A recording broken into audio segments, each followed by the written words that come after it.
morning. This morning I'm going to show you how to debone a turkey. Why would you want to debone a turkey? Well, the thickest part of the turkey are the legs and thighs. By the time the leg and thigh are thoroughly cooked, the breast has likely dried out and become, well, nasty. We don't want that to happen, so that's why we're going to debone the turkey. There are some other really good reasons for doing that. You get a nice, introduce you, and Bertha, say hi to everyone. This is Bertha. She's 13 pounds, and she's our victim today. So the other reason why you want to do that is because a flat, even turkey is going to cook evenly, and when you have an evenly cooked turkey, you have a nice turkey that everyone will enjoy. So that's why we're going to do that. And the other good thing about doing that is that it's really easy to slice, and its presentation is lovely. You can slice it at the table if you want. It's not going to be fighting with you. Just slice and go. Okay, so first things first, gloves. Please wear gloves. And I'm going to just kind of wipe my glove off a little bit here. I have plenty of towels. That's also a good idea to have that. Let's talk about knives. We have scissors. This little guy, chef's knife, small French knife, and the most important one, which is the boning knife. And it's important to have your knives sharp, so we're going to sharpen them.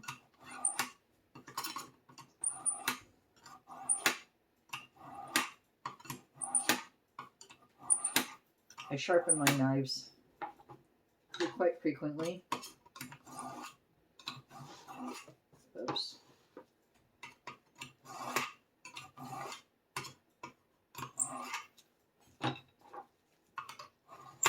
Even this little guy. We're going to leave the scissors alone. Okay, you can put this aside. Have our knives over here. Scissors over here. Sometimes the turkey butcher person will put a nasty plastic, it's called a hock device, to keep the legs together. I always remove that. I like to do whatever I want to do with my legs, including play with them. So to take it off, you just open up here. Move Bertha over here so you can see. Just move her and take that, and you just take your scissors and cut it, and it comes right out. And I'll be right back. We're gonna, oh no, actually we can do it like this. Okay. So first thing I'm going to do is I'm going to take off the wings. The reason why I'm going to do that is because I want to cook them separately, and it just makes it a little bit easier to deal with. So with the wing, you want to look for the socket. You can feel around for it. It's the same thing as socket on your arm. Pretend that you're looking at your arm, and you can actually go like this.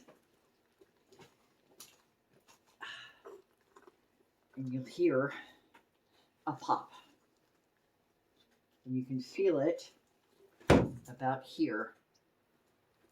And that's where you should start cutting.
A few moments later.